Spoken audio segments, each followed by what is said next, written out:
Muhammadiyah Makassar. Empowering Minds into Humanity di podcast FKIP Unismu Makassar. Assalamualaikum warahmatullahi wabarakatuh. Alhamdulillahirabbil alamin. Sungguh senang rasanya pada kesempatan siang hari ini saya kembali bisa hadir bersama teman-teman semua dimanapun Anda berada di podcast FKIP Universitas Muhammadiyah Makassar. Dan betapa bahagianya saya pada hari ini dan senangnya karena kali ini saya berbicara dengan mengundang jauh-jauh hari dan alhamdulillah baru sempat hadir pada kesempatan cerah ini siang hari ini bersama dengan Bang Erwinto SPD MPD. Apa kabar ini Bang Erwin? Oke. Alhamdulillah baik Pak Dr. Luar biasa. Terima kasih banyak atas undangannya di kesempatan hari ini. Saya merasa sangat bangga dan merasa terhormat Bapak mengundang saya di podcast FKIP. Luar biasa. Justru saya jadi bangga loh Bapak ya, Bang ya, karena Abang bisa sempatkan waktu hadir bersama kami di sini. Saya tahu Abang yang satu ini masih anak muda loh. Beliau sangat sibuk mengurusi berbagai macam hal.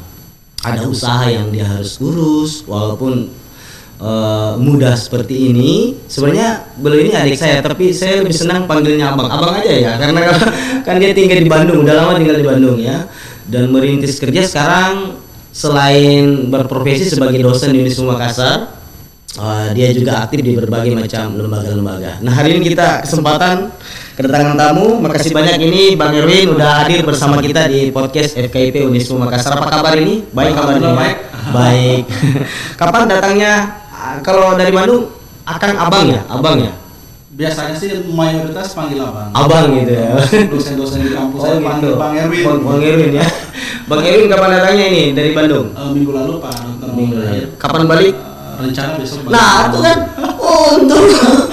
untung kita bisa sama di sini, hampir nggak ketemu lagi dan nggak bersama di podcast FKIP Unismu Makassar. Nah, Bang Erwin, Anda ini kan terangkat jadi dosen Unismu Makassar tahun berapa itu? Tahun 2017 ya. Terangkat jadi dosen Universitas Makassar setelah menyelesaikan S2 di Universitas Negeri Surabaya ya. Saya belajar di S2 Negeri Surabaya. Kemudian sekarang sementara proses penyelesaian studi. Ya, alhamdulillah. Mudah-mudahan tahun ini sudah doktor. Amin. Semangat gue. S3-nya di Universitas Pendidikan UPI ya. Sama mengambil jurusan prodi pendidikan dasar juga. Pendidikan dasar. Abang ini kan alumni pendidikan guru sekolah dasar S1 FKIP Unismu Makassar, ya kan? Betul. Dan dulu sebelum jadi dosen kan aktif di beberapa lembaga ya. Di himpunan, di HMJ, PGSD. Betul. Senang ini bisa ngobrol dengan abang yang satu ini karena bagi saya sih lebih senior sebenarnya, tapi saya senang demam banget dengan yang anak muda yang satu ini, kreatif, inovatif, luar biasa. Bahkan saat ini sembari yang aku tahu, sembari dia melanjutkan kuliah S3-nya, dia merintis dan membangun sebuah usaha di Kota Bandung. Apa sih usahanya? Bisa cerita? Kesempatan ini dipromosikan juga Bang Erwin di sini di podcast. Ya, terima kasih banyak.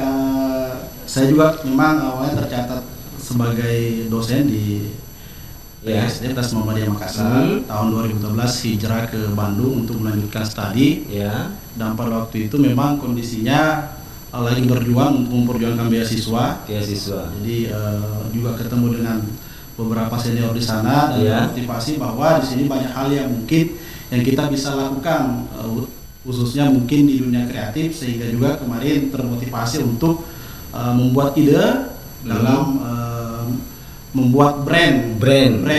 Dan pada waktu itu saya didorong sama senior di Bandung untuk membuat brand jaket gitu ya. Nama jaketnya apa sih? La Docente. Pak Docente. Bisa dong dibuat hadiah ini buat seniormu ini untuk mandu podcast gitu ya. Kalau bisa bareng sama kameramen. Jadi kalau pulang ke Bandung dikirim 3 Bang Erwin. Ya, untuk dipromosikan gitu. La Docente. Ini udah ribuan. Ini dipasarkan di mana ini? Rata-rata yang memakai memang rata-rata instansi, masih beberapa yang individu, tetapi memang saya tidak pasarkan secara umum. Biasanya event artinya yang ingin memesan dengan kelompok-kelompok misalnya, baru saya biasanya buatkan seperti itu. Katanya sudah ada anggota dewan yang Sudah. pakai gitu ya. Anggota DPR RI sudah DPR RI. beberapa yang pakai, Pak Menteri juga kemarin. Wah, luar biasa. Ada yang pakai dan sampai perusahaan-perusahaan besar di bawah BUMN juga sudah banyak yang pakai produk kami. Tapi itu jauh lebih luar biasa kalau hostnya podcast FKP juga pakai. Bersama dengan abang kameramen, ya Pak Dede di sini. Itu usahanya. Terus usaha yang lain itu apakah hanya seputar jaket ataukah yang lain juga dibuat seperti apa? Jadi selain dari jaket, saya juga usaha konveksi bareng dengan teman-teman di Bandung. Alhamdulillah juga dari beberapa tahun terakhir ini sudah banyak juga yang memesan, termasuk instansi-instansi sekolah, kantoran, kampus, dan itu tersebar di Indonesia. Bahkan ada juga saya pernah mengirim ke dua negara, termasuk Malaysia dan Taiwan. Jadi luar biasa. CV apa sih namanya itu? Itu CV Jaya Bumi Langit. Jaya Bumi Langit. Terus saya mau korek ini. Jaya Bumi Langit itu maksudnya apa? Itu filosofi sekali dari senior, berangkat dari katanya mudah-mudahan kita bisa jaya di bumi dan jaya di langit. Wah, luar biasa. Dunia akhirat gitu ya. Baik, Bang Erwin, menarik ini. Nah, yang kedua, saya ingin telisik banyak ini. Abang ini kan juga sebagai ketua pusat Indonesia Approach Education, ya, Approach Education. Ini idenya ini dari mana? Kemudian seperti apa organisasi ini sekarang? Oke, terima kasih. Kalau terkait organisasi yang saat ini juga saya pimpin, Indonesia Approach Education, memang itu terbentuk secara resmi SK Kemenkumham itu di tahun 2020. Itu SK Kemenkumham. Berarti resmi ya? Ya, nota resmi itu akhir 2019. Tetapi kalau secara organisasi kita sudah jalan mulai tahun 2018. Itu kita sudah melatih berbagai di berbagai daerah, sekolah-sekolah bersama dosen-dosen UPI juga. Itulah menjadi cikal bakal, dan beberapa kampus juga kami sudah datang juga bawa materi di Purwakarta, UBP Karawang, di UIN Bandung juga pernah bareng teman-teman. Itu yang menjadi cikal bakal terbentuknya IAE. Mudah-mudahan bisa menjadi motor dalam meningkatkan berbagai kompetensi, apalagi di dunia pendidikan, di mana pendidikan itu bersifat dinamis, sehingga ketika tidak ada yang yang memang tergerak untuk selalu mengupgrade atau mendampingi khususnya terhadap pengajar dalam meningkatkan kompetensi yang selaras dengan perkembangan zaman, maka itu akan memiliki dampak yang menginspirasi kami untuk hadir di tengah-tengah masyarakat, khususnya di dunia pendidikan, dalam mengawal bagaimana kita bisa berbagi, bisa memfasilitasi berbagai kemampuan baru begitu. Baik, tapi ini luar biasa ini Bang Erwin ya, dengan Indonesia Approach Education. Saya lihat setiap hari ini buat kegiatan, setiap minggu, setiap pekan ada aja dalam bentuk webinar. Apalagi di masa pandemi ini telah banyak melakukan pelatihan. Ya, dan kan organisasi ini masuk sebagai organisasi penggerak di kementerian ya. Jadi di tahun 2020 itu lolos sebagai organisasi penggerak Kemendikbud dan akan melatih guru-guru di Kota Bandung sampai tahun 2023. Oh, 2 tahun kontraknya ya. 2 tahun ajaran. Jadi sama juga di sini yang baru-baru alhamdulillah juga lolos sebagai organisasi dunia usaha dan dunia industri Kemendikbud, bekerja sama dengan Universitas Muhammadiyah Makassar, Prodi Bahasa Indonesia dalam melatih course Certification dan Publishing. Luar biasa ini. Jadi yang heran dari saya itu adalah abang ini kan masih muda gitu soalnya, ya ukurannya. Walaupun soalnya udah bisa berhasil membuat berbagai macam karya-karya inovasi gitu. Menurut saya karya organisasi itu kan luar biasa ya, bisa membuat sampai akhirnya disahkan oleh Kemenkumham. Selain dari karya-karya itu, di Indonesia Approach Education ini ada nggak usaha-usaha lain untuk mengembangkan organisasi, seperti misalkan mungkin membuat sekolah atau apa? Ada rencana nggak itu? Ya, itu juga menjadi salah satu agenda kita di IAE Education.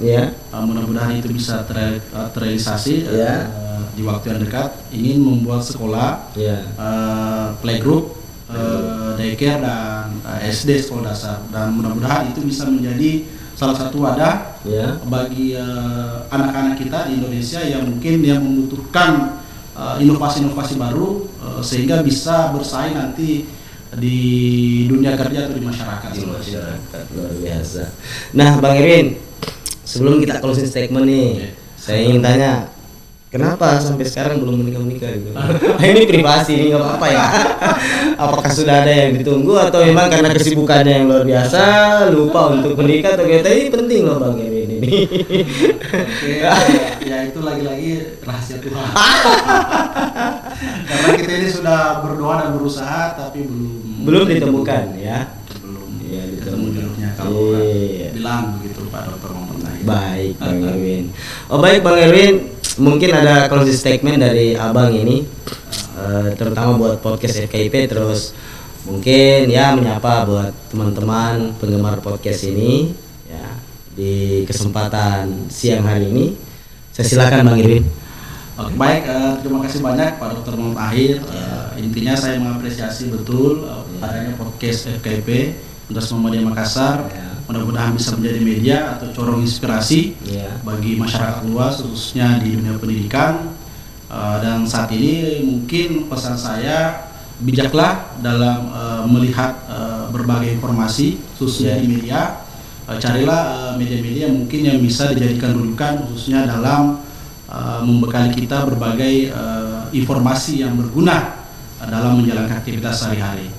Dari saya secara pribadi, intinya bahwa pendidikan itu memang sifatnya secara terus-menerus dan jangan pernah berhenti belajar. Tidak ada kata finish dalam proses belajar ya.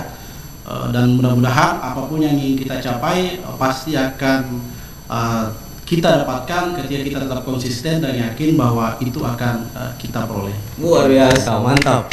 Seorang anak muda ya dari Bulukumba ya. Dari Bulukumba, di Bulukumba kemudian mencoba mengadu nasib, bukan mengadu nasib sih. Mencoba memperlihatkan eksistensinya di kota saat ini, di kota Bandung, dan berhasil membangun usaha di sana. Tadi sudah diceritakan, dan sekarang berhasil juga mendirikan sebuah organisasi yang dikenal dengan Indonesia Approach Education. Indonesia Approach Education ini adalah lembaga resmi menurut Pak Abang Erwin tadi, dan telah menjadi partner pemerintah sebagai organisasi penggerak. Bahkan telah banyak melakukan kerjasama MOU dengan lembaga-lembaga baik instansi kampus maupun instansi pemerintah. Bahkan terakhir kemarin ada MOU dengan KPID kemarin sudah sempat berkolaborasi dengan KPID Jawa Barat. Ya, KPID Jawa Barat Interaksi Media. Luar biasa ini Indonesia Approach Education. Sekali lagi terima kasih banyak Bang Erwin. Sudah hadir membersamai kami di sini di podcast FKIP Universitas Makassar.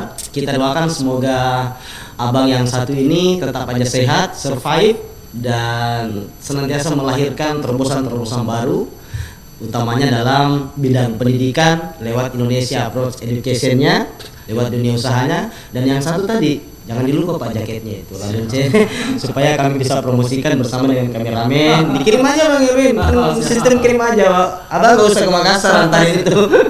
Dikirim aja jaketnya di sini lah, nanti kemudian ditulis podcast FKIP di Makassar. Luar biasa.